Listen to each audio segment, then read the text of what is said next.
Bueno, muy buenos días nuevamente a los que recién se han conectado y a quienes ya estaban hace unos minutos.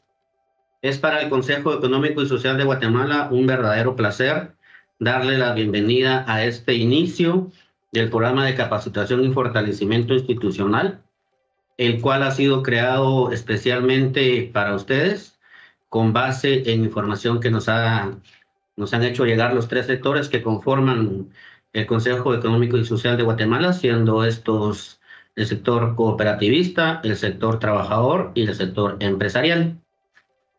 Cabe mencionar que es una continuidad a lo que en años anteriores hemos preparado para ustedes, con el propósito de trasladarles más conocimientos y experiencias respecto a las políticas públicas, económicas y sociales especialmente. Este espacio que hemos creado es para que podamos transmitirles lo que hacemos aquí en el Consejo y para esto pues nos acompañan expertos en cada uno de los temas que les vamos a compartir. Hemos hecho el diseño para nuestros consejeros del CES, para trabajadores de gobierno, para público en general, para la academia, porque creemos que es importante continuar con esta función, con esta labor de hablar acerca de políticas públicas y el entorno que éstas conllevan. El programa ha sido diseñado para que abarque de este mes hasta noviembre del presente año, con una entrega más o menos de 6 o 7 temas que al final del mismo programa, pues los que hayan tenido continuidad en la participación, pues tendrán la certificación, el diploma o el reconocimiento que corresponda.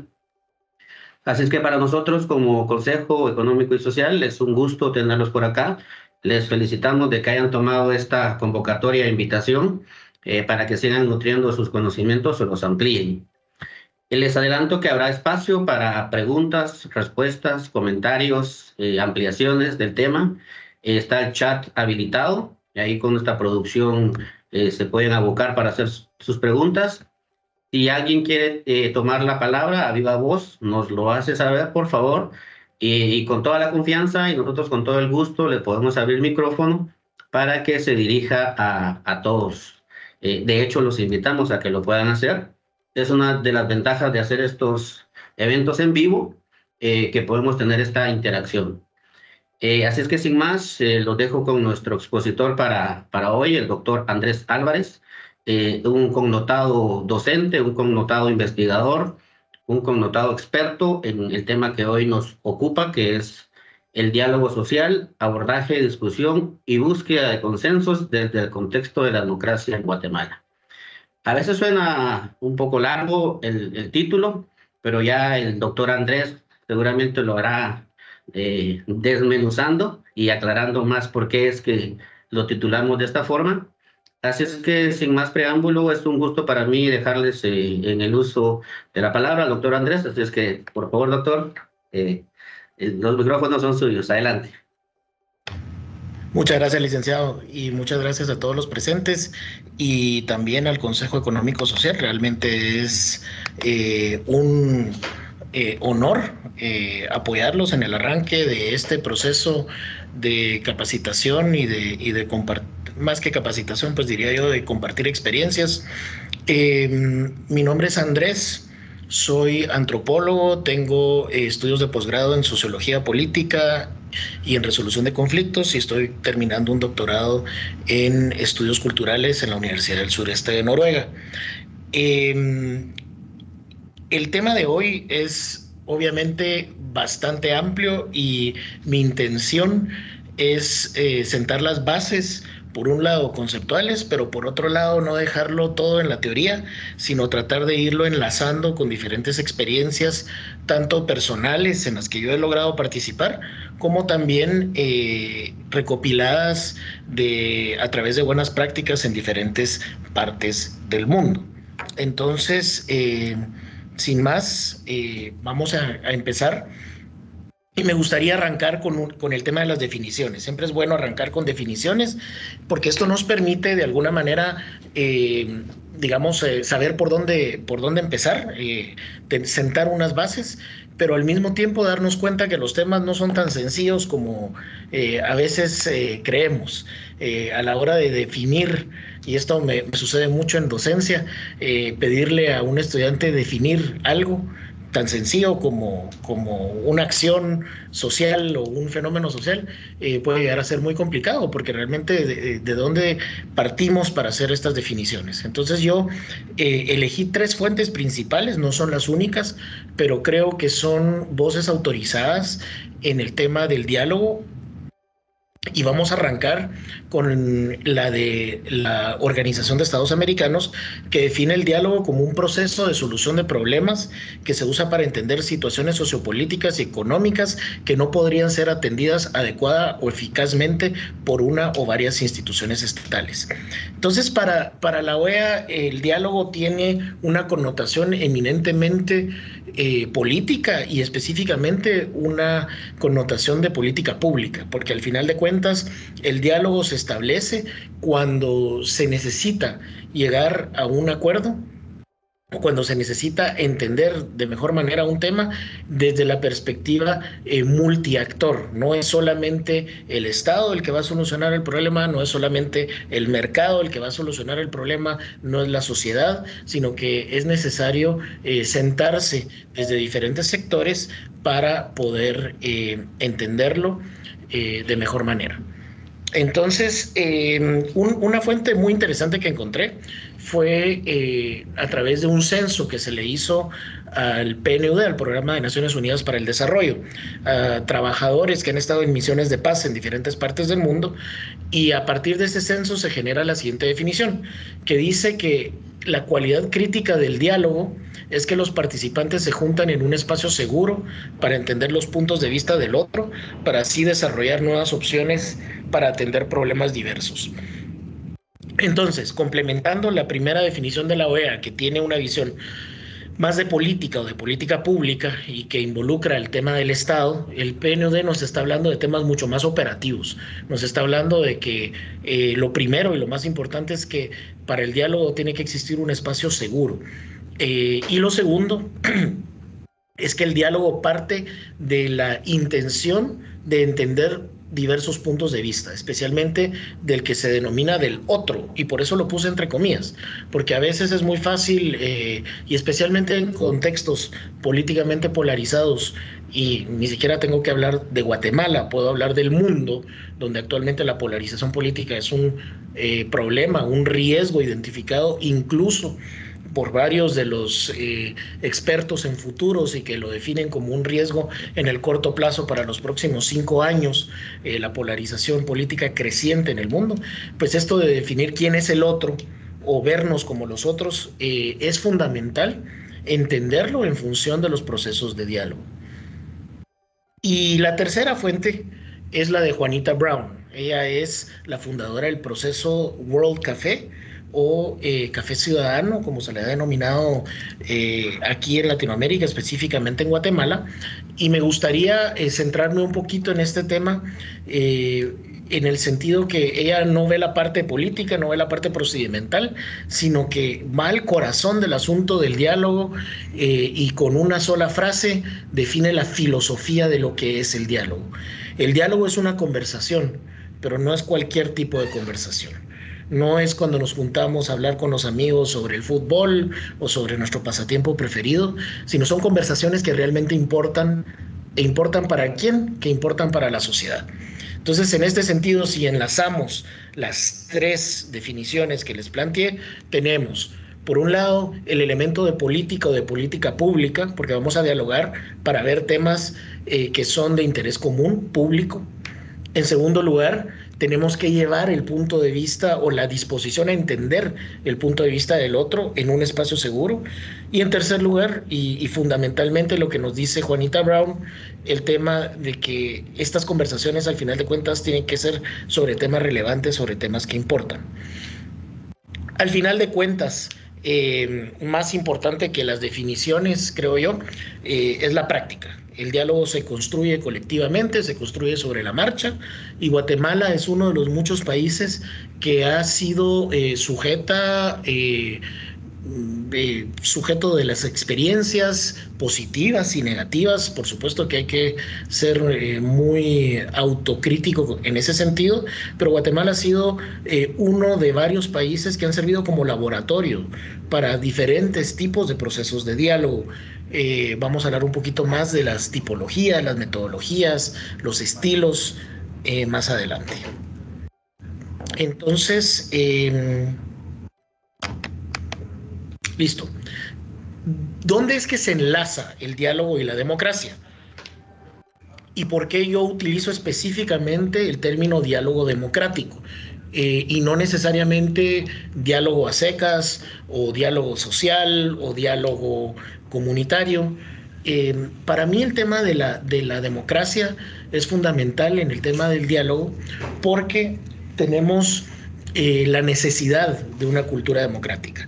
Entonces estamos hablando de países donde se establecen los procesos de diálogo, son precisamente países que entraron en la tercera, en la cuarta ola de la democratización, países que venían muchas veces de situaciones de guerra interna y en otros casos situaciones de violencia o situaciones de fuertes exclusiones sociales o de simplemente necesidades materiales muy fuertes. Entonces, la necesidad de generar una cultura democrática va más allá de simplemente el proceso de ir a votar.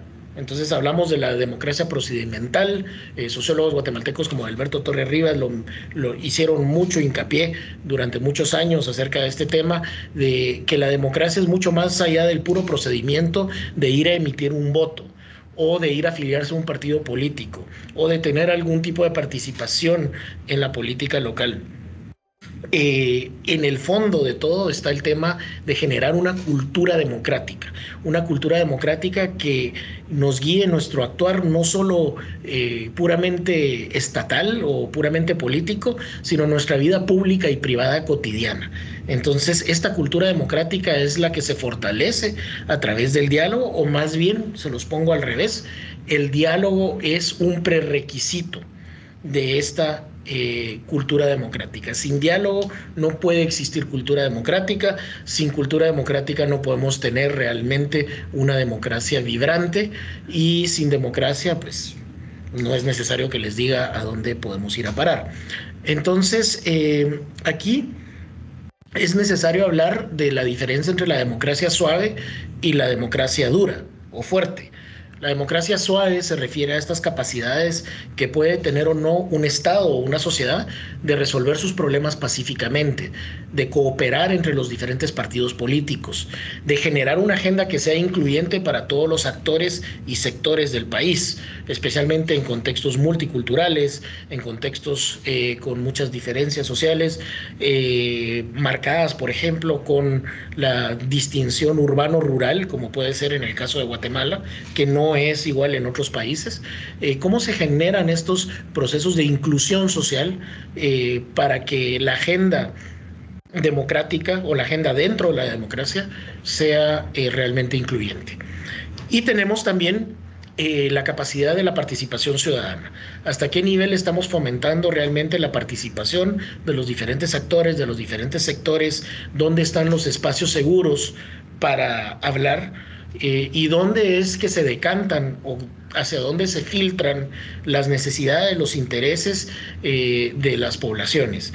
No es lo mismo una manifestación pacífica que una manifestación o una protesta violenta donde hay donde hay incendios, donde hay violencia física entre las personas. Pero tampoco ninguno de los dos ejemplos que les di anteriormente es lo mismo que contar con mecanismos de diálogo permanentes dentro de un Estado, dentro de una sociedad.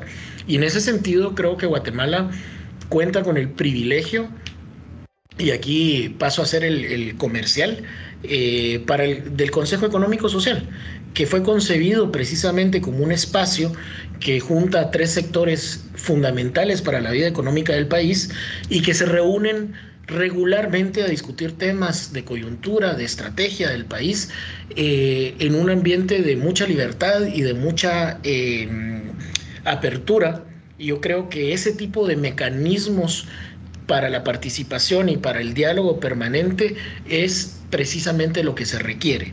Guatemala en el pasado ha tenido mesas interinstitucionales, a veces propiciadas por la cooperación internacional, como en el caso de las mesas intersectoriales de diálogo del PNUD. Hubo un predecesor en algún momento en el caso de la OEA. Hubo varios intentos de crear instancias desde la presidencia vinculadas al diálogo y a la prevención de conflictos, pero al final de cuentas pueden tener muchas encarnaciones, pueden tener muchos nombres, pero lo importante es que existan estos espacios de participación ciudadana y estos espacios donde podamos hablarnos sobre temas que importan desde una perspectiva de política pública en espacios seguros. Si vieron ahí, lo que hice fue retomar las definiciones que vimos en la primera diapositiva.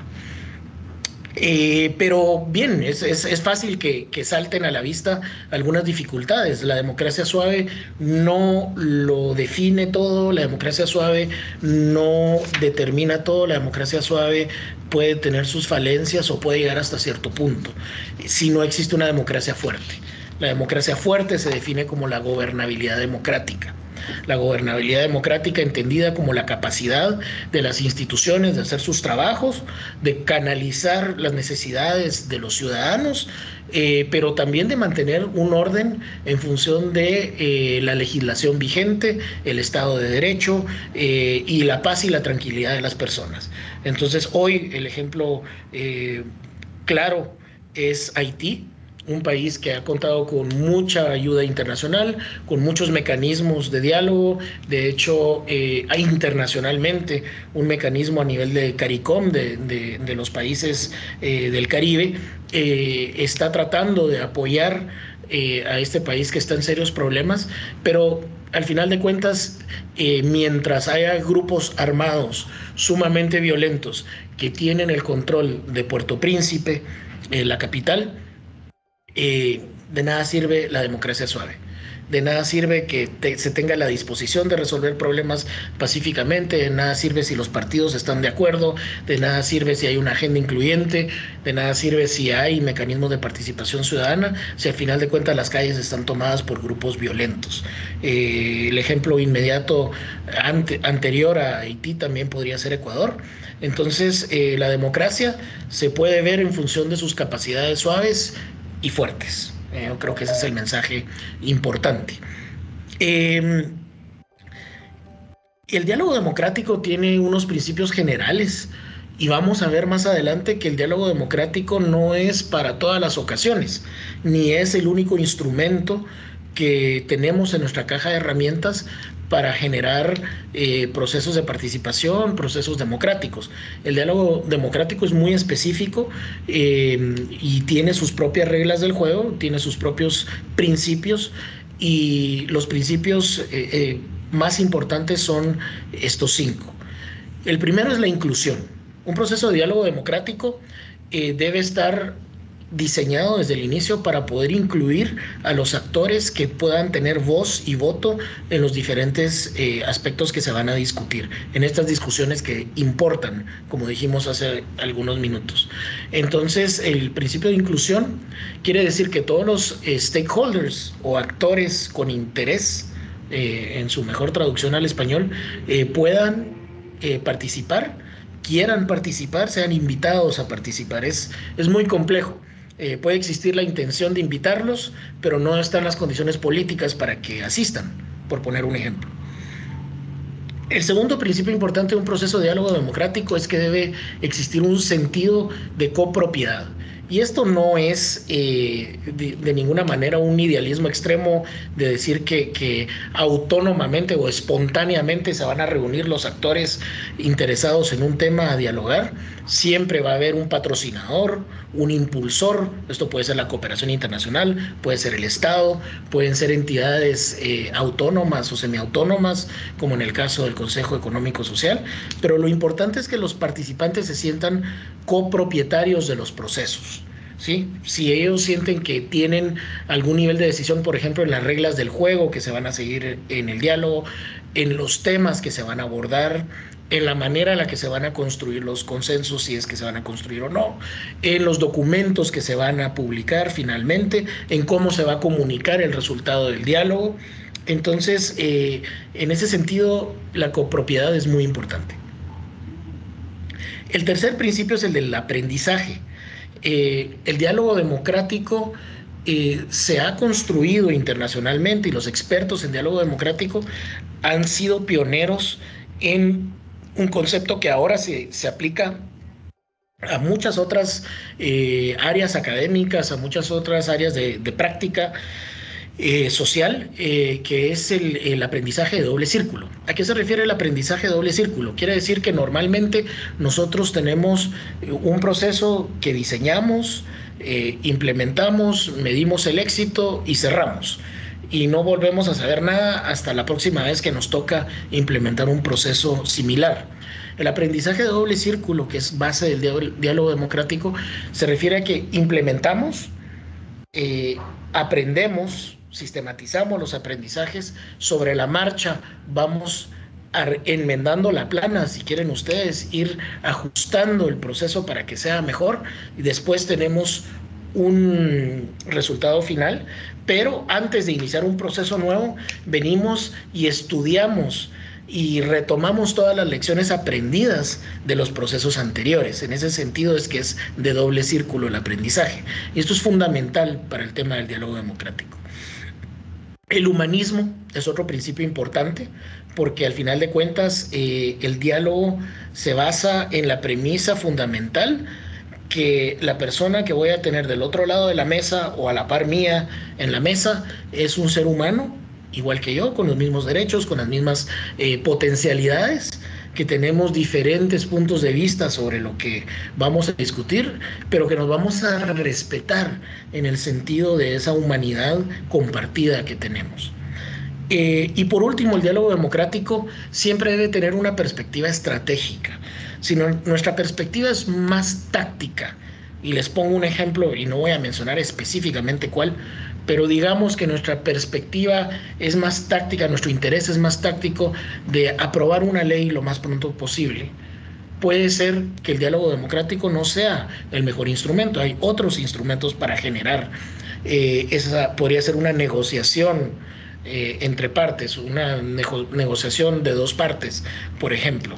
Y probablemente para llegar a una negociación efectiva en años anteriores se tuvo que haber dado un diálogo profundo acerca de esa ley que se quiere implementar. Pero lo que les quiero decir es que el diálogo democrático siempre es a largo plazo, siempre tiene una visión, no es una visión inmediata, sino es una visión estratégica. Entonces aquí en la ilustración de la diapositiva les coloqué un mapa de una de las técnicas que vamos a hablar más adelante, que es el World Café, pero me parece que ilustraba bien el tema de que hay principios. Entonces, no solo el diálogo democrático como tal tiene principios generales, sino que también tenemos principios específicos dentro de cada una de las herramientas que podemos usar de diálogo democrático. Y, por ejemplo, aquí están los principios del World Café, que habla de enfocarse, de escuchar, de dibujar, de escuchar juntos. Esos son específicamente para el World Café, que es una técnica muy particular. Entonces, si ya aclaramos que el diálogo debe ser estratégico, tenemos que definir por qué vamos a hacer este diálogo democrático. O sea, es estratégico, ya sabemos sus características, ya lo definimos, pero al final de cuentas es precisamente en esa dimensión estratégica que tiene el propósito de solucionar problemas complejos. ¿Sí? No es para cualquier problemita cotidiano. Para eso existen otras técnicas, pero el propósito del diálogo democrático es la complejidad, es el largo plazo, como ya les había dicho. Los participantes en este sentido son parte del problema, pero a la vez son parte de la solución. O sea, son partes interesadas en el problema, muchas veces son parte del propio problema. Pensemos en los temas ambientales, donde cualquier acción humana tiene un impacto. y el trabajo es por minimizar ese impacto, no desaparecerlo, porque somos humanos, dejamos una huella en el planeta y la idea es cómo minimizar y optimizar los procesos para que sean más sostenibles, ¿no? Entonces, ahí hay un ejemplo de cómo no solo somos partes interesadas del problema, sino también formamos parte del problema. O el famoso ejemplo de, uy, qué horrible el tráfico, y no reflexionar, bueno, yo estoy en el tráfico, yo soy parte del tráfico, el tráfico soy yo soy parte del problema, ¿no? Entonces yo creo que esto es muy importante para el diálogo democrático, esa esa introspección, al final de cuentas, de que se puede ser parte interesada del problema, se puede ser parte activa del problema, pero se puede ser parte de la solución también. El proceso es abierto, es incluyente, permite la construcción de confianza. Esto es muy importante para el diálogo democrático. Si no hay confianza, hay otras herramientas que se pueden usar, pero si lo queremos llamar diálogo democrático, debe ser basado en la confianza. Y he tenido la dicha de poder participar en un par de actividades aquí con el Consejo Económico Social y entiendo que a nivel de la Asamblea y a nivel de la Comisión Permanente, este tema de la confianza es algo que se ha reiterado con mucho énfasis, ¿no? Y yo creo que es parte de los temas del diálogo democrático. Al final de cuentas existe una metáfora que nos ayuda a comprender el tema del diálogo democrático, que es el diálogo democrático como un hogar latinoamericano. Y esto no me lo inventé yo, esto está en los libros de texto de expertos que han estado en procesos de diálogo en diferentes partes del mundo, pero ellos se recuerdan que, o en su experiencia han visto que la mejor forma de describir un proceso de diálogo democrático es ese hogar latinoamericano. No los extremos disfuncionales, sino el típico hogar tradicional, donde en una sobremesa todos los que están sentados ahí son familia, se conocen de años, se tienen confianza, se puede bromear, se dicen muchas cosas, a veces en tono más serio, se llega a abordar problemas muy complejos, pero siempre en un contexto de mucha confianza y de mucha respeto los unos con los otros. Esa es la metáfora que utilizan los expertos. Entonces, el diálogo, al final de cuentas, no es más que una parte de un proceso mucho más amplio. Entonces yo les daba el ejemplo de la aprobación inmediata de una ley, por ponerles un ejemplo. Eso ya está en la fase de toma de decisiones de un proceso. Pero antes de eso, y solo permítanme poner el puntero láser, ¿listo? Entonces, si yo lo que quiero es aprobar una ley lo más pronto posible, porque es parte de una agenda política, que eso es totalmente válido, tenemos que ubicarnos que ya estamos dentro de la fase de toma de decisiones. Pero para llegar a eso, idealmente se debió haber pasado por un proceso de deliberación, donde hay argumentos, hay análisis de las posibles soluciones, hay un análisis detallado de pros y contras, hay juicios razonados, pero antes de eso, y me fui al revés en el proceso para entenderlo mejor, el diálogo realmente a lo que se refiere es a reunir las voces, a reunir las historias, a reunir las perspectivas. Es uno de los primeros pasos, si lo queremos ver así. Las palabras clave son indagación, exploración, descubrimientos compartidos. Está muy relacionado con la escucha profunda y se basa al final de cuentas en cómo se puede ir formando un significado compartido y cómo podemos ir construyendo conocimiento de manera colectiva, una co-construcción del conocimiento. Entonces, veamos el diálogo no como la solución, no como la píldora mágica que va a solucionar todos nuestros problemas, sino como una parte fundamental en los procesos que tenemos nosotros como sociedad democrática. Ahí sí, democrática, obviamente, no estamos regidos por autócratas aún en Guatemala. En otros países de Latinoamérica la cosa es muy difícil, pero aquí todavía podemos tener la oportunidad de generar estos procesos de diálogo que fomentan una deliberación compartida y nos lleva a tomas de decisiones que van a ser mucho más sostenibles en el tiempo, al final de cuentas. Cualquier toma de decisión que parta de un diálogo previo, creo yo, va a tener más... y creo que hay ejemplos que podrían sonar polémicos de la coyuntura más inmediata, pero yo creo que uno muy, muy inmediato es el tema de cómo diferentes sectores, diferentes actores políticos, incluyendo actores que tradicionalmente es muy fácil por la opinión pública hacerlos de menos en su actuar por experiencias negativas que hemos tenido en el pasado, como los diputados, pero les quiero poner el ejemplo específico del tema de cómo hay ahorita una fuerza detrás de la protección de los ríos y específicamente la iniciativa que existe alrededor del Motagua. Yo creo que eso va a resultar en procesos de toma de decisiones que ya pasaron por deliberación, pero porque hubo un diálogo bastante amplio previo, donde participaron muchos de los actores a lo largo de varios años.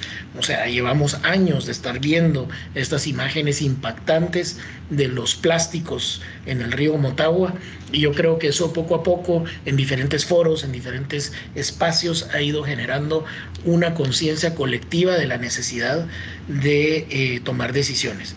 Pero ese es un ejemplo, en mi opinión, de algo que tuvo deliberación previa y que ya nos está llevando hacia un proceso de toma de decisiones, pero la base finalmente fue un proceso de diálogo previo. Una de las preguntas más importantes, creo yo, a la hora de hablar de estos procesos y bueno, un paréntesis acá, una de mis maestrías es específicamente en resolución de conflictos en la Universidad de Bradford, en el Reino Unido. La estudié de 2005 a 2006 y estando allá en el Reino Unido, ya no digamos cuando regresé a Guatemala, era muy común la pregunta: ¿y eso para qué sirve? ¿Y eso cómo lo vas a aplicar? ¿Y eso qué sentido tiene? En el Reino Unido nos hablaban de hippie science, una ciencia hippie, y si eso realmente existía. Y bueno, no quiero aburrirlos con los antecedentes de más de 100 años de la disciplina de resolución de conflictos, que empieza con un grupo de madres preocupadas que no querían que sus hijos fueran a la guerra, en la Primera Guerra Mundial, la influencia de la iglesia cuáquera dentro de estos primeros años de la resolución de conflictos. Pero lo que les quiero decir es que en mi disciplina y en mi práctica ha sido muy común toparme con la pregunta: ¿y eso para qué sirve? ¿Y para qué vamos a hacer un proceso de diálogo? Al final de cuentas es solo entretener la nigua, como decimos en Guatemala. Al final de cuentas es solo para dispersar la opinión pública.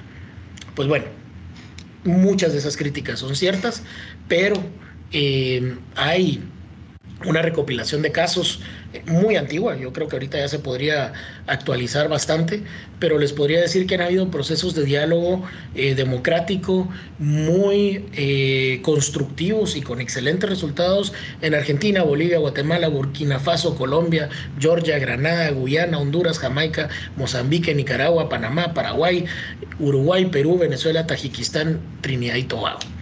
Y como les digo, si actualizáramos la lista podrían ser más. En muchos de esos países la situación ha empeorado, pero en otros países los procesos han sido sostenidos y sostenibles en el tiempo y han generado antecedentes para lo que les mencionaba, tomas de decisiones más acertadas en los procesos políticos. Entonces, al final de cuentas, sí se pueden lograr cambios. Yo personalmente he participado en varios, tal vez el más importante fueron las mesas intersectoriales de diálogo, donde tuve la oportunidad de ser el metodólogo de la mesa sobre desarrollo rural integral, donde trabajamos con un colega acá del CES, y se generaron una serie de discusiones, una serie de puntos de partida, la posibilidad de escucharnos, porque yo creo que fue de las primeras veces que realmente se sentaron en una misma mesa actores que nunca se habían escuchado antes para hablar de estos temas. Entonces, definitivamente se puede lograr.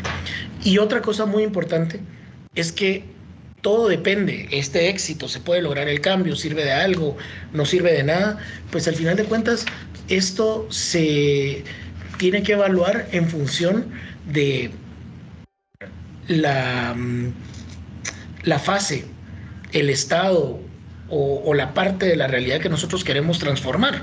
Entonces tal vez no se logró en esa ocasión con las mesas intersectoriales de diálogo, no se logró una política o una ley de desarrollo integral. Les estoy hablando por ahí por 2005 o antes. Pero sí se logró un procedimiento, sí se logró un proceso, sí se logró cambiar culturas dentro de los diferentes actores que no estaban dispuestos a sentarse a hablar unos con otros, y logramos sentarlos y logramos tener una encerrona de 2 días donde hasta fútbol terminamos jugando.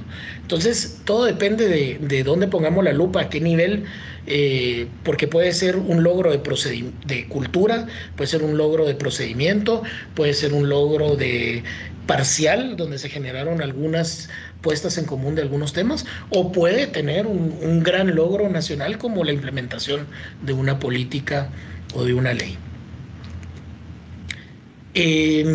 Entonces es importante entender que dentro del diálogo democrático hay diferentes roles que no son los mismos, y nuevamente regreso a la fase puramente deliberativa o a la otra fase que ya es de toma de decisiones. El diálogo lo que busca es la exploración, construir relaciones, toma de decisiones para futuros procesos de diálogo, no necesariamente la toma de decisión final, o toma de decisiones acerca de dónde están los puntos de encuentro o dónde están los puntos de desacuerdo que se deben abordar en procesos de deliberación más avanzada.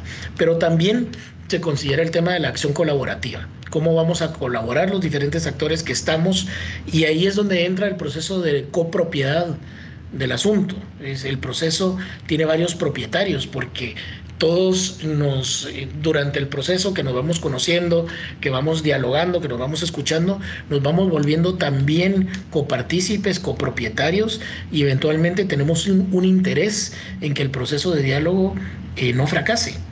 Ya se vuelve algo personal, en el sentido que si fracasa el proceso me voy a sentir decepcionado porque yo fui parte de eso. Los participantes pueden ser los stakeholders que les decía, o sea, los actores con algún interés en el tema, pero también puede ser el público en general, porque al final de cuentas estos procesos de diálogo desembocan en la opinión pública, en los medios de comunicación y por supuesto hoy en día en las redes sociales. Entonces los participantes casi que somos todos.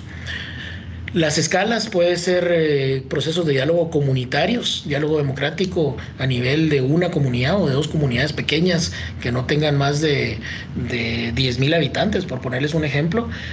Usualmente los diálogos son sectoriales o de políticas sectoriales muy particulares, como desarrollo rural, como el tema de la protección de los ríos, como el tema del agua. Entonces ahí es un tamaño estándar donde van a haber expertos, van a haber representantes de academia, van a haber representantes del sector privado, representantes de la sociedad civil, trabajadores, etcétera. Pero también hay una escala grande. Y yo creo que la escala grande es una de las más importantes y una en la que hemos claudicado precisamente por la frustración de la cooptación de ciertos procesos políticos que han habido en el país, en general en Centroamérica, donde le hemos encontrado el uso al diálogo democrático para las escalas medianas y pequeñas, pero hemos desistido de intentar diálogos más grandes, diálogos con mayor visión estratégica. Y estos son los diálogos a nivel nacional. Los espacios pueden ser más formales o más informales, y las agendas pueden ser más estructuradas o más emergentes, pero eso dependerá del proceso metodológico que lleve el diálogo, y esta es una cosa muy importante. Cualquier proceso de diálogo necesariamente debe contar con un metodólogo experto que lo acompañe, porque al final de cuentas es una ciencia, como pueden ver. Hay una recopilación de casos, hay una recopilación de lecciones aprendidas. Entonces, aquí en esta gráfica lo que les quiero mencionar es que hay diferentes rutas que son la ruta de la experiencia, de la reflexión, de la conceptualización, de la experimentación, y dentro de cada una de esas rutas van a haber diferentes herramientas, estoy hablando puramente de herramientas metodológicas concretas que ya están sistematizadas, que pueden servir desde los mapas mentales que algunos conocemos hasta el análisis FODA que todos nos ha tocado en algún momento hacer, hasta cuestiones mucho más complejas como podrían ser el mapeo de localización de localidades, o las visualizaciones a futuro, o las entrevistas semiestructuradas, que al final de cuentas los objetivos son si vamos a explorar un tema, si vamos a analizar un tema, si nos vamos a ir más hacia el proceso de decidir sobre algunas cuestiones, como cuáles son los puntos torales de una discusión que queremos tener, o si realmente queremos actuar sobre... ¿Y por qué no hay herramientas del lado de actuar? Porque eso ya sale de la fase del diálogo democrático y entra dentro de lo que les mencioné anteriormente, que eran las fases de deliberación y de toma de decisiones. Entonces... Perdón, hay una práctica concreta que nos demuestra que el diálogo puede ser efectivo. No son recetas de cocina, no son fórmulas exactas, pero sí existe una recopilación y una sistematización de experiencias anteriores, de lecciones aprendidas, que nos permiten saber cuáles son las mejores prácticas para, al final de cuentas, tener procesos de diálogo democrático más exitosos. Entonces, de todo esto que les estoy comentando, de esta historia de más de 100 años de los estudios de paz y conflicto y de más de 50 años del estudio específico del diálogo democrático, saltan a la vista 5 retos en el tema de cómo entablar un diálogo efectivo. Lo primero es que mientras más complejo el tema, más complejo o mayor dificultad vamos a encontrar en nuestro proceso de diálogo. Pero recordémonos la dimensión estratégica del diálogo, precisamente para eso está. Entonces nos interesa afrontar la complejidad, pero tenemos que tener bien claro que mientras más complejo sea el tema, más dificultad va a tener nuestro diálogo. El otro reto es cómo coordinar los significados, porque al final de cuentas podemos estar hablando de un mismo tema, pero tiene interpretaciones muy distintas para los diferentes actores. Entonces regresemos al tema de los ríos y los plásticos. Mientras que para alguien puede ser muy fácil asociar el plástico con contaminación, y eso ya define una ruta de acción, una forma de pensar, una ideología, incluso si lo quieren ver ustedes, decir, es que hay que desaparecer los plásticos por completo. Puede haber otra interpretación del plástico, imaginémonos el que vive del proceso del reciclaje del plástico, que para él es su negocio.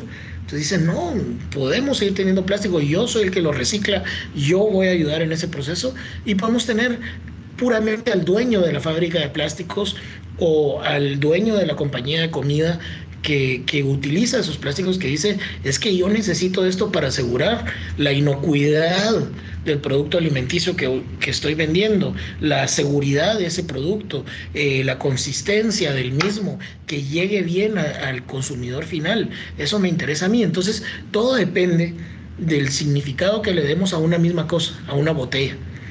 ¿Qué significado le demos y cómo podemos coordinar, o por lo menos ir entendiendo cuáles son los significados que una misma cosa tiene para las diferentes personas?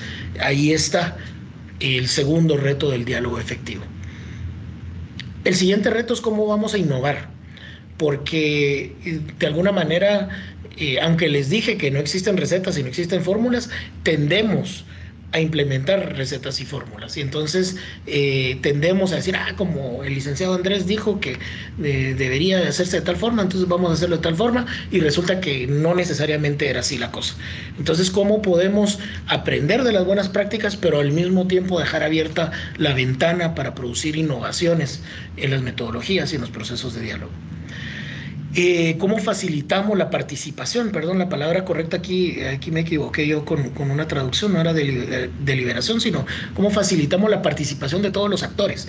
Y esto lo podemos ver desde una junta que podemos tener en nuestras empresas o en nuestras organizaciones, hasta la cena familiar, donde siempre van a haber personas más participativas que otras, personas más parlanchinas que otras, personas que se les facilita más expresarse y que quieren participar, y otras que sabemos que tienen buenos aportes, pero que, como decimos en buen chapín, hay que sacarle las cosas con cuchara. El ejemplo o la metáfora es ese hijo que sabemos que le está yendo muy bien en el colegio, pero que en la cena familiar le decimos, bueno, ¿y cómo te fue? Bien. Y ahí termina la cosa, ¿no? ¿Cómo podemos fomentar esa participación de los diferentes actores que están sentados en la mesa? Y el último reto es tal vez el más importante: cómo se producen resultados sostenibles. Cómo países de posguerra como Guatemala, que han tenido una seguidilla de procesos de diálogo, de participación, fomentados desde diferentes espacios, desde la cooperación internacional, desde el Estado, desde instancias autónomas o semiautónomas, cómo evitamos que sean cuadros o estancos separados, y cómo podemos lograr una fluidez que nos lleve de un proceso a otro e ir aprendiendo de lo anterior. Entonces aquí me salta a la vista uno de los ejercicios más importantes que hemos hecho en el país, pero que ya urge una renovación y una revisión y una actualización de nuestro Plan Nacional de Desarrollo, del CATUM 2032, que fue un esfuerzo sin precedentes, que tomaba como antecedentes los acuerdos de paz, los objetivos de desarrollo sostenible, diferentes espacios de participación y diálogo, diferentes diagnósticos sobre la situación del país, pero que ahora, en vista que el 2032 está a la vuelta de la esquina, pero también en vista de que muchas cosas cambiaron en lo tecnológico, en el COVID y el post-COVID, en un montón de otras cosas, es urgente retomar esos procesos anteriores y actualizarlos. Entonces esa sostenibilidad en el tiempo se vuelve fundamental. Entonces, se me está acabando el tiempo más rápido de lo que yo esperaba, pero no quiero dejar de dejarles algunas recomendaciones para la exploración de procesos de diálogo. Entonces, de entrada es importante que la exploración ya es una intervención en sí. Entonces, cuando vamos a hacer una exploración para un posible proceso de diálogo, tenemos que tener claro que hay una responsabilidad detrás de eso. No voy a explorar por explorar y decir, ay, voy a ver qué me gusta.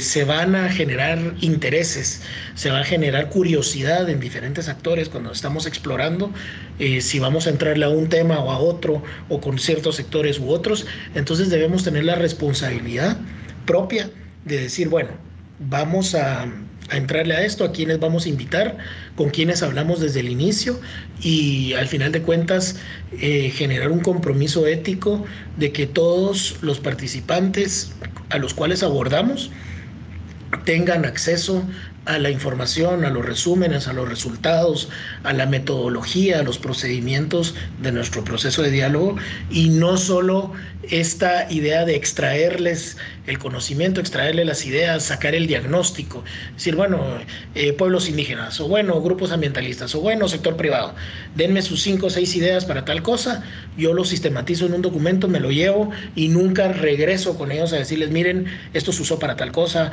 esto se presentó en el contexto de cierto diálogo, esto se presentó en un documento que busca incidir en política pública.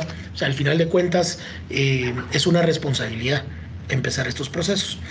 Y la exploración para iniciar un proceso de diálogo tiene 2 niveles, el nivel político y el nivel técnico.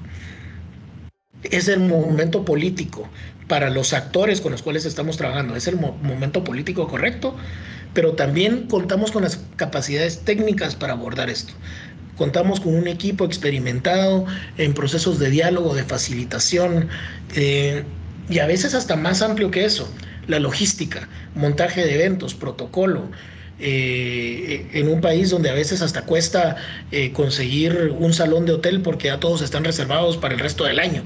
Entonces el tema logístico, técnico, también puede incidir sobre nuestros procesos de diálogo. Entonces esto me lleva a que debemos considerar el contexto, los actores, los temas, pero no como cuestiones aisladas, sino relacionadas entre sí. El contexto que yo determine me va a llevar a cierto tipo de actores. Entonces, dependiendo de cuánto profundicé en el contexto, me van a salir más o menos actores, o voy a tener una mejor o peor comprensión de esos actores. Los actores con los que hable me van a llevar a ciertos temas que no van a ser todos, son algunos. Entonces, ¿con qué profundidad entré yo a hablar con esos actores y qué también sistematicé mi información para que estos temas surgieran y estar yo tranquilo de que estos temas son realmente los fundamentales?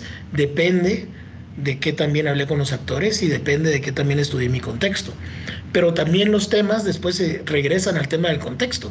Son estos temas los mismos que cuando se discutió el Catún 2032 hace algunos años, o han ido cambiando con el tiempo. Entonces es un proceso dinámico donde estos factores se van relacionando entre sí. Entonces, mis recomendaciones, una continuación, es que hay 7 pasos para iniciar esta participación de los actores. Entonces, digamos que ya tenemos identificado el contexto, ahora vamos a la fase de tratar de entender mejor a los actores. Tenemos que entender la credibilidad de los diferentes actores. Y esto tiene como muchas subdivisiones. Está el tema de la representatividad, qué tan representativos son de sus respectivos subsectores, de sus respectivos movimientos, de sus respectivos gremios, qué tanta credibilidad tienen los actores con los cuales voy a trabajar. Hay que preparar las conversaciones, no se puede llegar de romplón solo a decir, mira, me interesaría hablar contigo del plástico en el Motagua. Si yo entro así de entradita con un dueño de una fábrica de botellas, lo voy a asustar y él va a decir, ¿y este qué es? ¿Y de dónde viene? ¿Y para qué quiere saber esta información? Entonces, este tema de conocer bien el contexto antes de abordar los actores y de prepararnos para poder tener las conversaciones con los diferentes actores que vamos a tener. Es muy importante realizar un análisis de costo-beneficio de que participe un actor o no. Perfecto, gracias. Entonces, tenemos una posibilidad de hacer análisis de costo-beneficio con los actores para determinar si nos conviene que participen o no, o qué tanto nos conviene incluir un actor o no, o tal vez queremos incluirlos a todos porque es parte de uno de los principios que mientras más participen mejor, pero no contamos con los espacios o con la capacidad técnica para que participen todos. Entonces, ¿cómo se hace un FODA, un mini FODA, para determinar quiénes son los más idóneos para que representen a diferentes grupos y puedan participar en esos procesos? ¿Cuáles son las condiciones necesarias para entablar una comunicación con estos actores? ¿En qué términos les vamos a hablar? ¿Cuál es el lenguaje que se va a utilizar? ¿Cuáles son los canales? Tenemos listas las redes sociales que van a difundir la información y son las adecuadas y lo vamos a hacer de forma adecuada. En la era del TikTok, una generación sigue aferrada al Facebook, otra, incluyéndome, nos gusta entrar a pelear a Twitter o a leer las peleas que ocurren, pero resulta que todos los que vienen debajo de los 25 años no les interesa y están en otras redes, están en otros espacios. Entonces, entender estas necesidades de comunicación es fundamental para poder abordar un proceso con los actores. Un actor nos lleva a otro. Entonces pensemos en la metáfora de la bola de nieve. Entonces hablamos con uno, pero este nos menciona a otro y este otro nos menciona a otro y vamos generando un mapa de todos los posibles actores. No es que los podamos incluir a todos, pero mientras más conozcamos ese mapa, mejores decisiones vamos a tomar sobre a quiénes podemos incluir y por qué la decisión de incluirlos o no. Los temas. De ese mismo mapeo de actores surge un mapeo de temas. ¿Cuál es el tema principal para tal actor versus otro? Entonces, regresando al tema de los ríos, puede ser que para un actor el tema principal sea evitar, por ejemplo, el Ministerio de Relaciones Exteriores de Guatemala o el gobierno de Guatemala, puede ser evitar un juicio internacional o una gran bronca internacional con Honduras por el tema de la contaminación de la desembocadura del Motagua en el Caribe. Ese es su objetivo principal, pero puede ser para para una comunidad que está en las riberas del río, puede ser que su interés principal sea evitar los desastres naturales que se dan durante el invierno y tener una mejor preparación ante los desastres. Y puede ser que para el ambientalista sea puramente el tema de el reciclaje del plástico, y puede ser que para el empresario sean otros temas. Pero mientras mejor conozcamos a nuestros actores, regresemos acá, del contexto a los actores, a los temas. Mejor mapeados vamos a tener los temas. Y bueno, una cosa bien importante es identificar las expectativas de los involucrados, porque creo que, y me incluyo, durante muchos años los que nos dedicábamos a esto prometíamos más de lo que podíamos ofrecer. Entonces se prometieron grandes procesos de diálogo que iban a solucionar el mundo, que iban a solucionar el país, que iban a tener grandes resultados en el largo plazo, y no fue así. Cada proceso, creo que ninguno fue en vano, eso sí estoy seguro, pero cada proceso tiene su alcance, algunos más amplios, otros más acotados, pero al final de cuentas, esos posibles resultados tenemos que irlos alineando con las expectativas que puedan o no tener los actores involucrados. Siempre hablando del diseño de los procesos de diálogo, tenemos que considerar que todo proceso de diálogo, y esto viene de los famosos triángulos del conflicto de Galtung, uno de los académicos que inició la disciplina de los estudios de paz, y uno de los triángulos que él desarrolló es el triángulo de los aspectos que tiene un proceso de diálogo, un proceso de resolución de conflictos. Hemos hablado mucho de los aspectos sustantivos, cuáles van a ser los actores, y a partir de esos actores qué temas se van a abordar, y tal vez un poquito de los procedimentales, qué metodología, vamos a tener un metodólogo experto en esto y qué técnicas va a utilizar para abordar estos temas. Pero a veces se nos olvidan los aspectos psicológicos. ¿Cuáles son las necesidades, las expectativas, las preocupaciones de los diferentes actores que van a participar en un proceso de diálogo?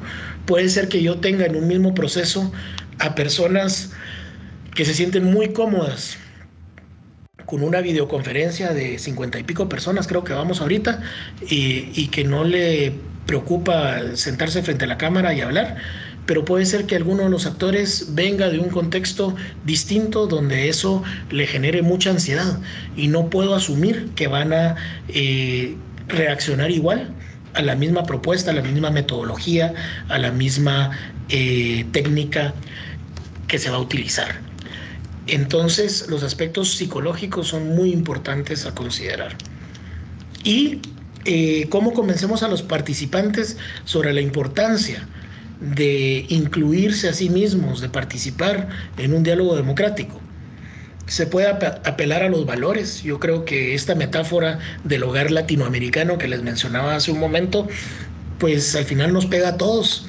Y decir, mira, esto no es ajeno a la forma en la que hemos sido criados, no es ajeno a nuestra cultura, sino más bien es parte fundamental de lo que somos.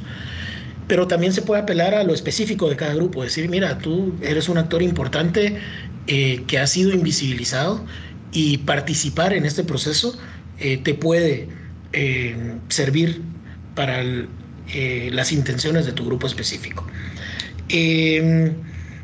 Otro tema es que todos tengan la misma base, y eso creo que el Consejo Económico Social, nuevamente otro anuncio, otra publicidad, tiene que ver con esto, con generar una base común, una base compartida, ya sea de datos, idealmente de datos, pero también de la interpretación de ciertos datos, de la interpretación de ciertas políticas, o de establecer ciertos objetivos estratégicos a nivel de país. Eso sienta una base para que todos, y hablé de eso hace algunos minutos, que todos los participantes manejen un lenguaje compartido. Eso es fundamental. Y bueno, al final de cuentas, el diálogo es una palabra que se ha desprestigiado mucho, y en parte es culpa de los que hemos promovido los diálogos, porque hemos usado diálogos cuando existían otras opciones sobre la mesa, o tal vez las condiciones políticas no eran las mejores para entablar un diálogo. Esto pasa siempre por el principio del codiseño. Es posible que sobre la marcha nos demos cuenta que no era necesario generar un diálogo, sino que hay alternativas como las coaliciones, el diálogo intragrupal. A veces hay actores colectivos que no están listos para entablar un diálogo con otros actores porque nunca han conversado entre sí mismos y no tienen claro necesariamente qué es lo que quieren como grupo. Entonces a veces hay que dar un paso atrás y hacer un diálogo intragrupal. A veces tenemos definidos 4 o 5 actores en un tema particular y nos damos cuenta que solo podemos hablar con 3 de ellos. Hay formas de hacer diálogos parciales que dejan abierta la ventana para que eventualmente los otros 2 actores, para completar los 5, puedan incorporarse más adelante, cuando las condiciones políticas mejoren o las condiciones técnicas mejoren. Conversaciones bilaterales, la abogacía o puramente la educación o la capacitación, y por supuesto los procesos puramente más duros, diría yo, de mi disciplina, que son la negociación y la mediación. Son procesos mucho más duros, mucho más directos, con objetivos menos estratégicos, más tácticos, diría yo, pero que son alternativas al diálogo democrático y que hay que tener en mente. Entonces aquí hay una caricatura que yo creo que de tantos escaneos ya la calidad se ha perdido, pero les juro que la original era muy bonita, un caricaturista salvadoreño que participó mucho con la Fundación Propaz hace algunos años y también colaboró con un documento de la OEA de donde tomo esta gráfica, pero lo que vemos por acá es una camioneta llena de gente y esos son todos los actores del proceso. Y se va a encontrar en el camino muchos obstáculos y va a ir pasando por muchos procesos que están definidos en esta tabla de acá. Entonces, utilizando esa metáfora del viaje, el autobús es el grupo, el conductor son los procedimientos, la dinámica, la facilitación del grupo. La gasolina y el buen estado mecánico del autobús son las condiciones mínimas o básicas para el diálogo. El camino es el proceso que se diseñó para seguir en las diferentes etapas. La policía, las leyes, las regulaciones del transporte, las regulaciones de tránsito, todo esto tiene que ver con la autoridad a la que debe rendir cuentas el grupo. ¿Cuáles son las reglas básicas del juego? ¿Cuáles son los acuerdos mínimos con los cuales vamos a entrar a este proceso de diálogo? Y al final de cuentas, ¿a qué autoridad se le rinde, no voy a decir la cuentadancia, pero sí dónde es que entregamos los resultados de todo esto, quién lo va a sistematizar y qué va a hacer con esos resultados? Eso es muy importante tomarlo en cuenta. El taller mecánico y las estaciones de gasolina es el proceso de monitoreo y evaluación. Es la necesidad de contar con controles periódicos, evaluación preliminar de resultados, evaluar el tema de la psicología, del proceso, del problema, cómo vamos a ir haciendo paradas a lo largo del camino para que este bus no se nos vaya a arruinar y nos quedemos varados en la carretera. Las inundaciones, los pozos, los deslizamientos de tierra y en Guatemala los famosos baches son los problemas y dificultades que vamos a encontrar en el proceso. Las nubes oscuras, esas no se las enseñé, pero por aquí arriba habían unas nubes oscuras, unas nubes grises. Esas son las presiones que se van a encontrar por fuerzas externas, los famosos spoilers, los que quieren de alguna manera provocar el fracaso del proceso. Y las rampas de acceso y salida, que también están aquí en el mapa. Aquí está el acceso y aquí está ya la salida, la rampa. Es la posibilidad de entender que durante el proceso algunos se van a sumar y otros van a ir abandonando nuestro proceso de diálogo. Entonces, y esta es la parte a la que realmente le he entrado yo en mi carrera y que más me gusta, que es de las herramientas específicas o los diseños específicos según el objetivo que tengamos. Entonces, si vamos a estar en la fase de exploración o de crear relaciones, hay una serie de procesos, uno de los cuales yo he participado, el Café Mundial o el Café Ciudadano, como lo ha transformado la Fundación Propaz acá en Guatemala, que es un proceso, y voy a regresar un montón de diapositivas, pero quiero volverles a enseñar, un proceso que se basa en hablar con la mente y el corazón, vincular mentes e ideas, escuchar y comprender, contribuir nuestros pensamientos, divertirnos, dibujar, jugar, escuchar juntos. Pues ese proceso más lúdico del Café Ciudadano, del Café Mundial, el World Café, he participado en varios procesos de esos y les puedo decir que es una excelente metodología cuando queremos generar exploración, concientización. He trabajado con Open Space Technologies también, que se denomina espacio abierto, que es otra técnica que se puede utilizar, que es mucho más, no quisiera decir seria, pero tal vez sí más institucional, más formal, pero que en poco tiempo puede generar excelentes resultados. Y con mucho gusto podemos hablar más de las metodologías de espacio abierto más adelante. Si lo que queremos es generar relaciones, hay diálogos sostenidos, diálogos intergrupales, lo que se ha denominado la investigación-acción participativa, las conversaciones públicas, eso se ha utilizado en Estados Unidos. Cuando queremos trabajar con decisiones difíciles, siempre estratégicas, por supuesto, en Estados Unidos están los cabildos abiertos, o las reuniones municipales de America Speak se les llamó en un tiempo. Hay consejos de deliberación ciudadana, se pueden generar círculos de estudio, los famosos foros sobre asuntos nacionales, que creo que en Guatemala eso no nos falta y somos bastante buenos para hacer eso, pero hay otras opciones. En Suiza, por ejemplo, muchos de los temas, la democracia suiza contempla que muchos de los temas que se van a someter a la discusión pública previamente pasaron por una encuesta rápida a todos los ciudadanos en formato electrónico, para sondear, para saber realmente dónde está el sentimiento de la población sobre algunos temas. Y ya en un nivel mucho más complejo, donde se busca cambiar a todo un sistema, estamos hablando de procesos como laboratorios de cambio o planificación por escenarios. No me da tiempo de entrar en detalle de cada uno de estos, pero lo que quiero decirles es que hay una caja de herramientas bastante amplia, bastante probada con los años, de donde se han extraído lecciones aprendidas y que creo que pueden servir para diferentes ocasiones, y no tener la idea siempre que necesito un martillo cuando tal vez lo que necesito es un serrucho. Hay herramientas para cada cosa. Tal vez ese es el mensaje. La Fundación Propaz, donde tuve la dicha de ser parte de la junta directiva durante más de 13 años, este año dejé esas funciones para darle espacio a gente más joven, pero durante muchos años fui parte de la Fundación Propaz, primero como alumno de un diplomado, después como consultor y después como miembro de la junta directiva muchos años después. Ellos son un referente en temas de diálogo en Centroamérica, y ellos tienen algunas recomendaciones muy generales por las cuales voy a pasar muy por encima o solo se las voy a mencionar, como decirles que así como debemos manejar las expectativas que hablamos hace algunos minutos, en base a esas expectativas sí debemos de cumplir con lo propuesto, pero al mismo tiempo debemos evitar forzar situaciones y forzar los tiempos.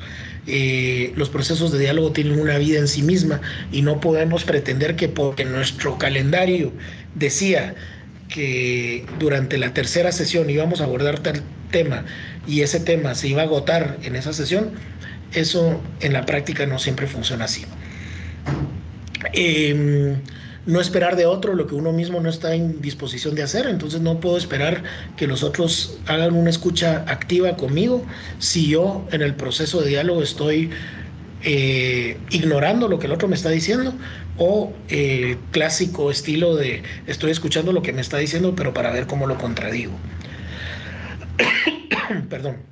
Estar dispuesto a aprender y ser autocrítico, evitar las manipulaciones, asumir riesgos, y esto es bien difícil cuando se tienen representaciones, cuando es una persona que está participando en un proceso de diálogo democrático, pero que representa a una comunidad, a un sector, a un grupo. Esta persona tiene mucho que perder si se arriesga a participar en un proceso de esto y qué tanto se involucra o no, porque se debe de alguna manera a sus bases, a su junta directiva, a su grupo de origen al final de cuentas. Y eso hay que trabajarlo, hay que saber cómo trabajarlo. No limitar lo posible, cómo valorizamos las relaciones. La perspectiva de género es muy importante, especialmente en países como Latinoamérica. Considerar el momento en el que cambia el ser humano. Me voy a detener un segundito en este porque creo que es bien importante, y es que hay un momento en el que todo hace clic. Tal vez al inicio todos estaban muy calladitos, muy tímidos, y a todos nos ha tocado cuando hemos participado en una reunión, en una junta directiva, en una junta de vecinos, en un partido político. Al inicio todos están muy temerosos, muy cuidadosos, no quieren participar mucho, pero conforme va pasando el tiempo hay más participación. Pero hay un momento clave en el que todo hace clic, en el que decimos, ¿te acuerdas de aquella reunión tan productiva en la que hablamos y como que desentrampamos el asunto? Siempre hay ese momento que nos cambia como participantes de un proceso de diálogo, y que eso hay que estar muy atentos para identificar y aprovechar esos momentos. Y necesario siempre proporcionar suficiente tiempo para abordar las situaciones.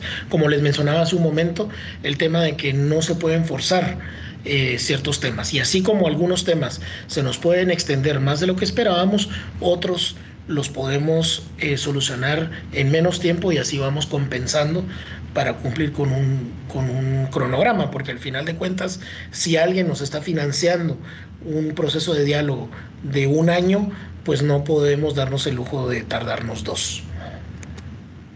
Hay algún tipo de cuentancia ahí. Entonces, para ir cerrando, o ya para cerrar, perdón, ya ahorita sí, ya para cerrar, quiero hablarles de la escucha activa, y esto es algo que podemos empezar a practicar hoy mismo, en la siguiente reunión que tengamos en nuestra empresa, con nuestra organización, o en la cena familiar. Realmente pasar por estos 20 temas que tienen, perdón, esos 10 temas que tienen que ver con la escucha activa. Entonces, ¿qué tanto estamos preguntando? ¿Qué tanto estamos parafraseando? La paráfrasis es una herramienta muy poderosa para ver si realmente estamos entendiendo lo que el otro nos dijo. Entonces el ejemplo clásico es, mira, según lo que te entendí, lo que me estás diciendo es que te fue muy bien en el colegio hoy porque anotaste un gol durante el recreo y eso te hizo sentir bien.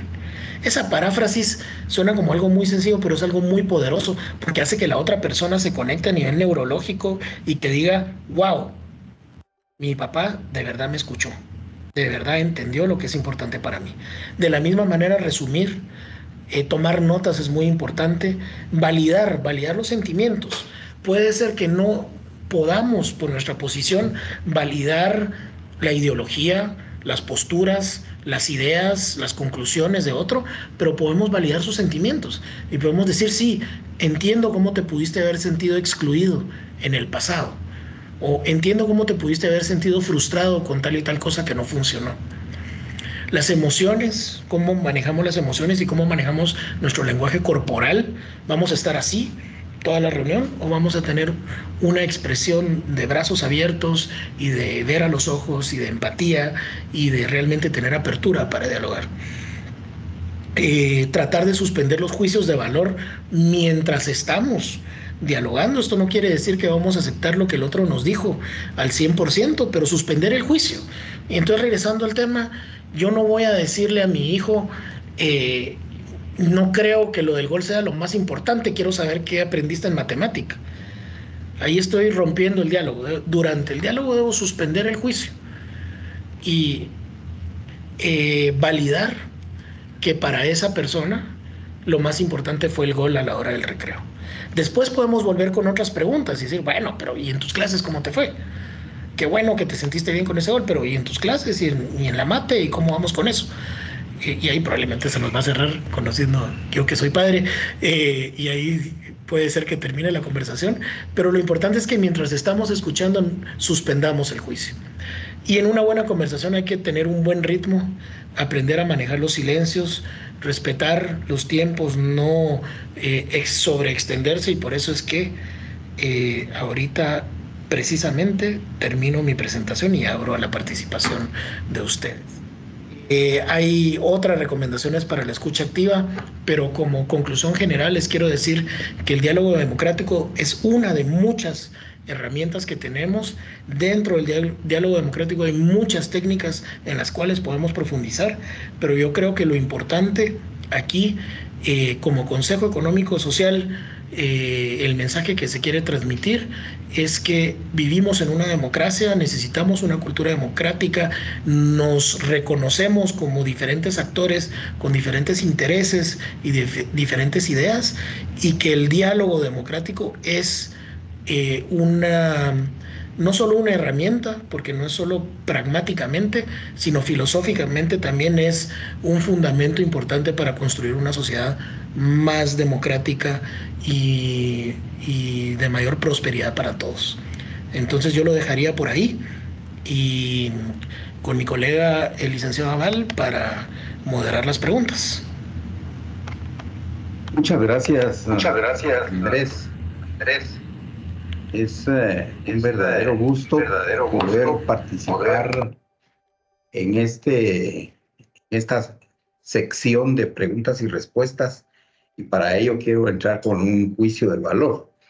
Desde mi experiencia docente dice que cuando hay muchas preguntas es porque la presentación, la conferencia obtuvo el éxito deseado. Y entonces me corresponderá hacer un ejercicio de consolidación de algunas de ellas, porque también para todos nuestros participantes, una buena presentación también está matizada por el conjunto de ejemplos que hacen comprensible lo que uno está exponiendo.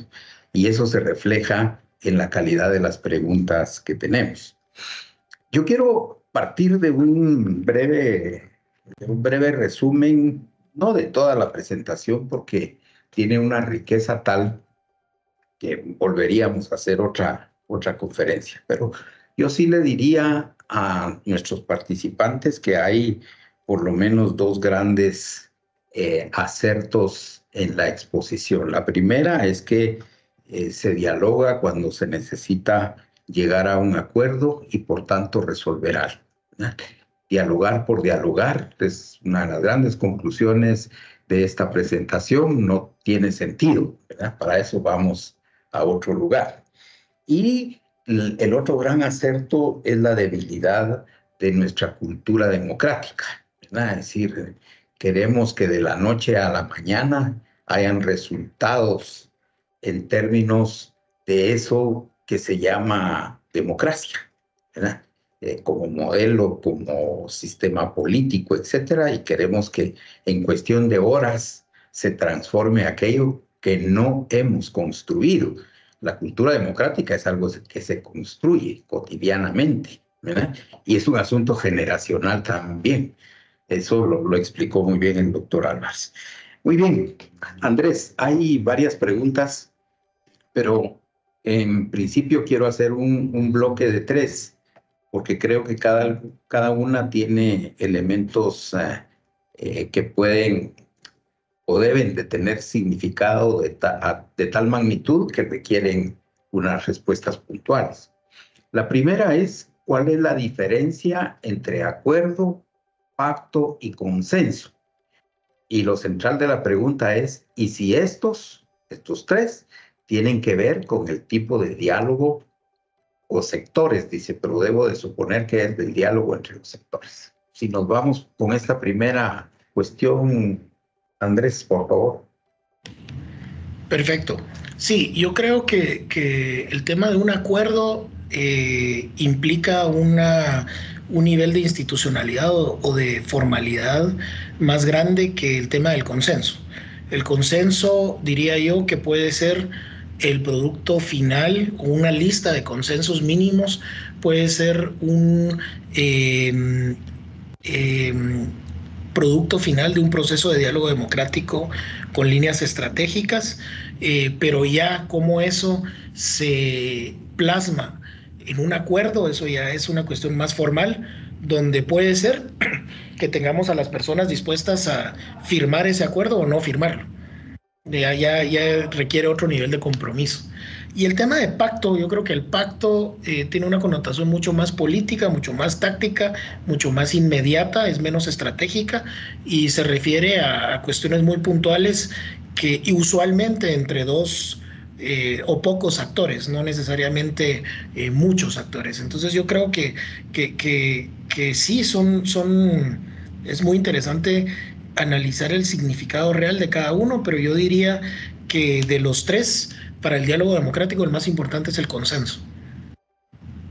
O los consensos, porque puede ser que no sea solo uno. Muchas gracias, sí. La segunda es con respecto a los planteamientos que hizo el doctor Álvarez respecto de los tipos llamados democracia suave y democracia dura. Y pregunta aquí uno de los participantes en los siguientes términos: el mix de democracia suave y democracia dura supone un espacio seguro para el diálogo y con esto alcanzar grandes acuerdos nacionales. Lo intrínseco ahí sería si esto es un método, la combinación para los grandes acuerdos nacionales. Así es, no, definitivamente. Yo aquí traigo a colación el tema de la gobernabilidad democrática y cómo en algunos países en Latinoamérica se ha intentado, por ejemplo, llevar procesos lúdicos, procesos de formación, incluso procesos de diálogo intercomunitarios a comunidades marginales, urbanas, pero esos procesos no son sostenibles en el tiempo porque no existía el prerequisito de la gobernabilidad democrática. Entonces estos mismos muchachos que participan en un café ciudadano, por ejemplo, en una favela en Brasil, de nada sirve tener ese proceso si eso lo único que los vuelve es objetivo para un asesinato de parte de alguna de las pandillas. Entonces, por eso era que yo consideraba muy importante pensar en ese balance entre la democracia, las cualidades fuertes y las cualidades suaves de la democracia. Muchas gracias, doctor Álvarez. Aquí hacen un comentario y una pregunta que me parece relevante para poder desfacer algunos entuertos nacionales.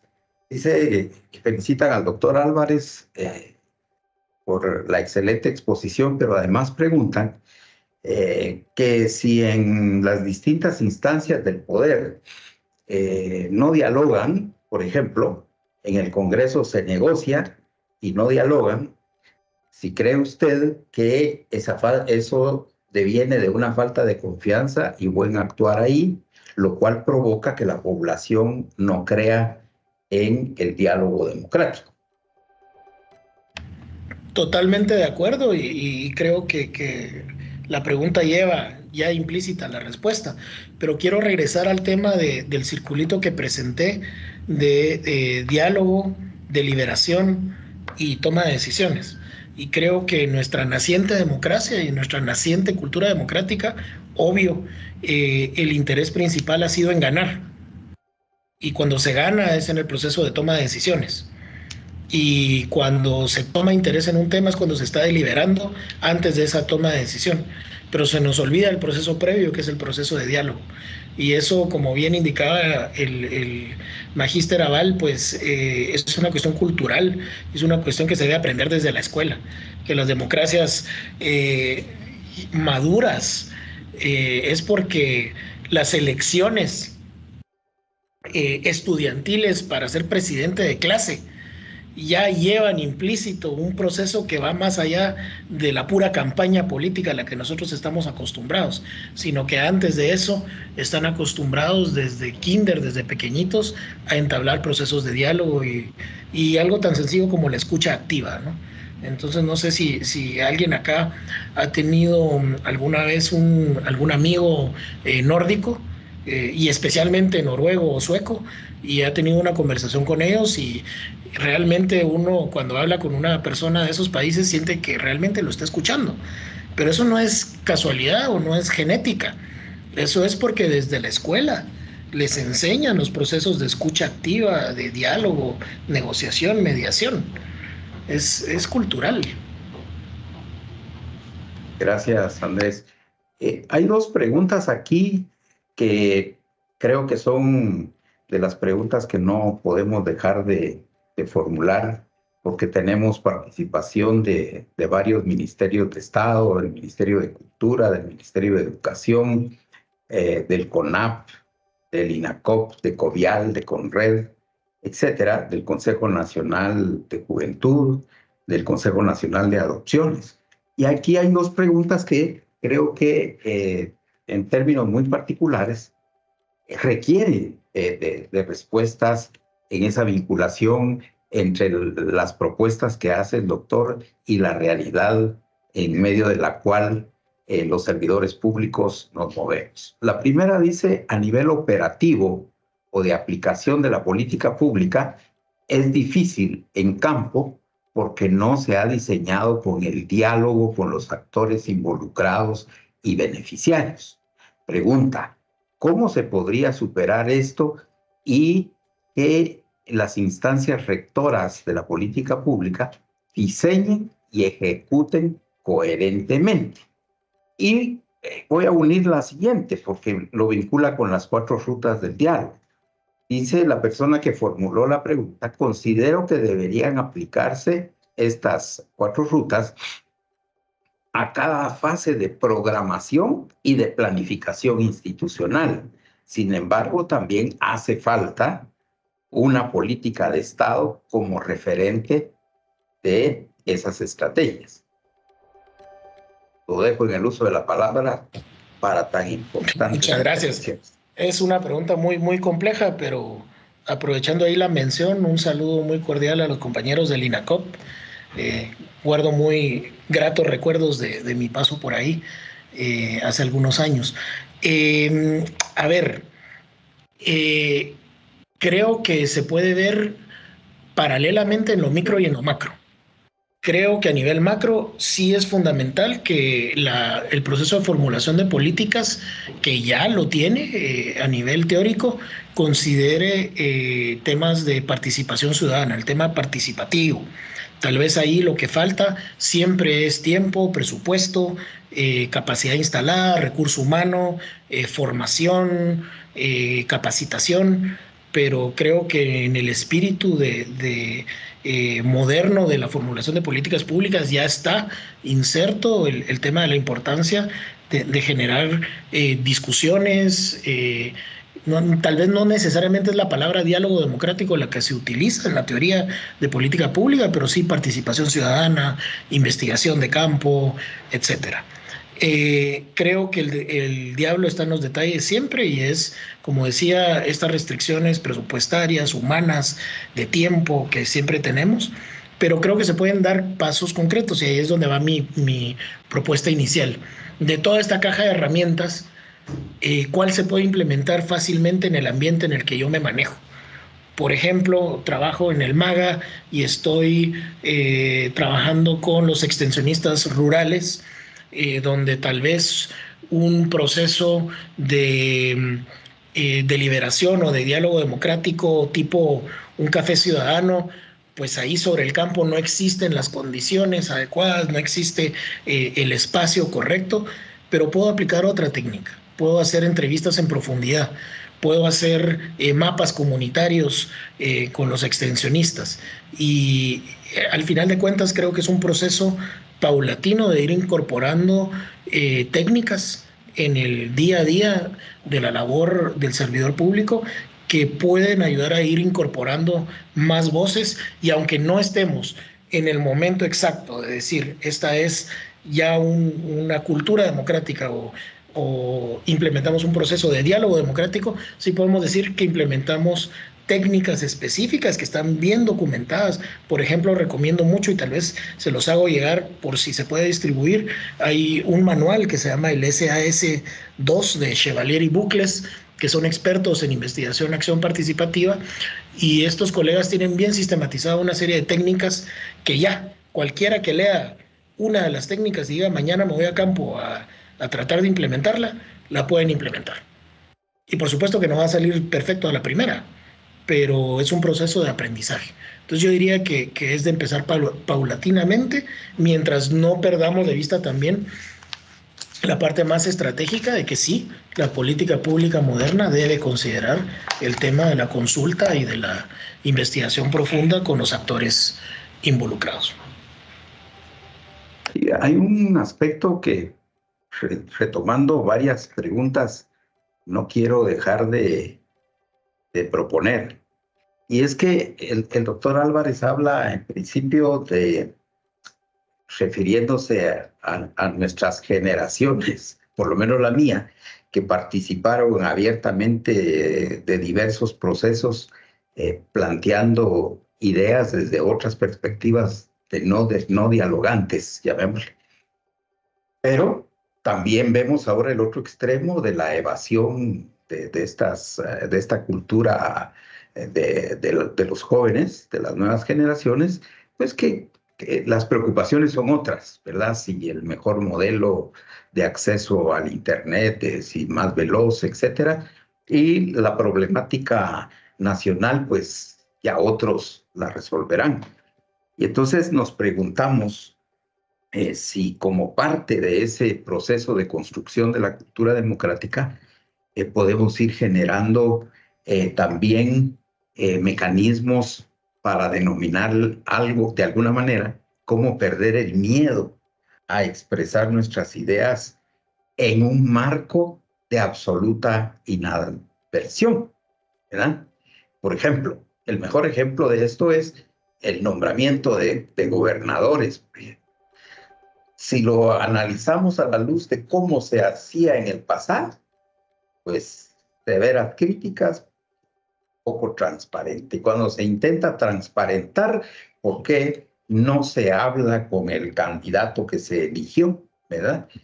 ¿Por qué no se le dio la mano? Etcétera. Es decir, perdemos la perspectiva de esos procesos elementales que es parte de la cultura democrática, que no poseemos. Pero yo no sé cuál es su apreciación, doctor. Gracias, Arnoldo.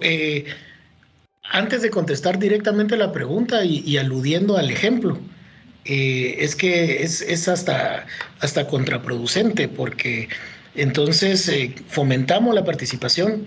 Un muchacho joven que viene y se las juega preparando su expediente, preparando sus credenciales, preparando su propuesta, porque al final los gobernadores tuvieron que presentar ante los CODES una propuesta. Y al final a lo que se expone, y no está lejos de todos los que hemos sido servidores públicos en algún momento, a lo que nos exponemos es a que nos trasquilen en las redes sociales y nos quemen vivos, básicamente.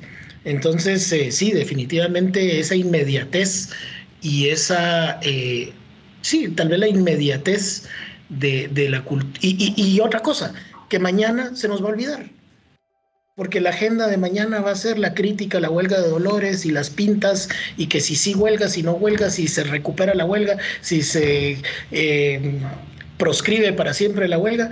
Las agendas, la coyuntura cada vez dura menos y nuestro espacio de atención es cada vez más corto. Entonces realmente yo celebro la participación de gente como Diego de León y otros jóvenes que participaron, se animaron a participar y de lanzarse a la palestra ahí en el proceso de elección a gobernador. Ahora, ¿cómo, a pesar de que se corre ese riesgo de que lo trasquilen a uno, cómo perdemos el miedo de participar en procesos de diálogo? Eso nuevamente creo que recae al tema de la cultura ciudadana que se está formando a nivel de la escuela. Es desde la escuela, desde que, pues en mi generación, que estoy casi convencido que eso ya no existe en las escuelas modernas, espero yo, pero en mi generación el miedo de levantar la mano porque el profesor le podía decir a uno burro era un miedo real. y venimos de esa cultura, ¿no? Yo todavía en la universidad tuve profesores que lanzaban el borrador de la pizarra al que estaba molestando o al que estaba diciendo algo fuera de lugar. Eh, Profesores que le pedían a uno que se cambiara de carrera porque, mire, usted no sirve para esto.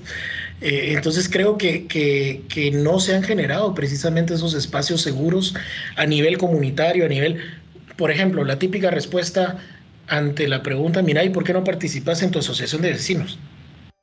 ¿Y yo para qué me voy a meter en eso? Si solo para que me pelen, para que digan que por qué tengo ese carro, que por qué llego vestido fachudo, o por qué llego tan formal, y que si mi chucho hace mucha bulla, ¿para qué me voy a meter yo en esos problemas? Entonces creo que va desde una cuestión cultural que solo se puede fomentar desde los primeros años de formación en la escuela, definitivamente. Muchas gracias, Andrés. Tuvimos la oportunidad de ampliar el periodo que habíamos asignado como tiempo para esta actividad, porque efectivamente no se puede hablar de democracia si no se conversa de diálogo y si no se conversa alrededor de otro concepto que es fundamental en la construcción de ciudadanía, que es la participación. No hay ciudadanos si no hay participante, ¿verdad? De tal suerte que al agradecer sus conocimientos y el haberlos compartido, pues también le queremos agradecer al Ministerio de Cultura y Deportes, al Ministerio de Educación, al CES Guatemala y su equipo que está participando completo en esta actividad, pero también contamos con colegas, nuestras contrapartes, algunas de nuestras contrapartes internacionales como el CES Curazao y el CES de República Dominicana, quienes muy interesados en esta temática han participado de ella. Igual queremos agradecer la participación de estimados amigos de CODEDES, del CORERUR, de los Consejos Regionales de Desarrollo Urbano y Rural, desde la Secretaría de Coordinación Ejecutiva de la Presidencia, de CACIF, del Consejo Nacional de Adopciones, de CONJUVE, de CONAP, de el INACOP, de COVIAL y CONRED.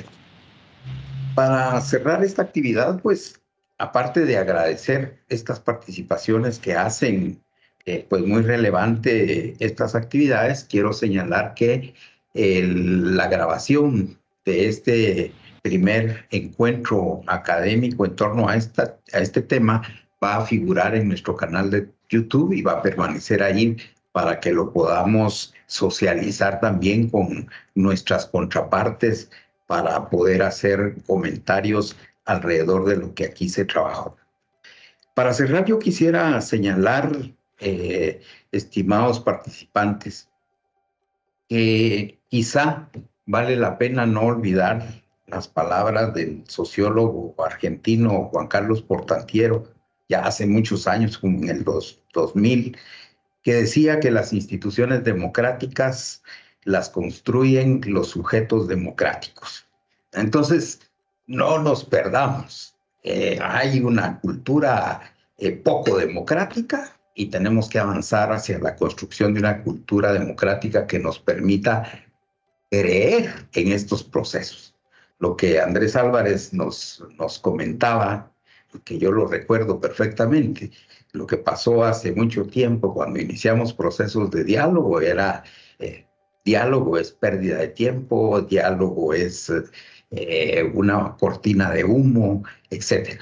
Pero la razón de ser del diálogo está intrínseco en la vida social, ¿verdad? Si no dialogamos, escuchando, reconociendo al otro, todos los elementos que se mencionaron acá, difícilmente vamos a fortalecer nuestra cultura democrática. De ahí que la otra gran conclusión a la que podemos llegar en estas palabras de cierre es que el diálogo es una construcción continua, ¿verdad? No es que hoy dialogamos para tal cosa y nos olvidamos de que hablamos de aquello y que nunca más lo volvemos a abordar, porque la perfectibilidad solo se alcanza dialogando, ¿verdad? Esa aspiración de lo perfecto de la sociedad que queremos solo se va a garantizar dialogando. reitero el agradecimiento a todos los participantes y los esperamos en el siguiente aspecto de nuestra programación, que contará con el abordaje de temas puntuales vinculados a estos entornos propios de la formulación, del seguimiento, de la evaluación de las políticas públicas, que es la naturaleza del Consejo Económico y Social de Guatemala.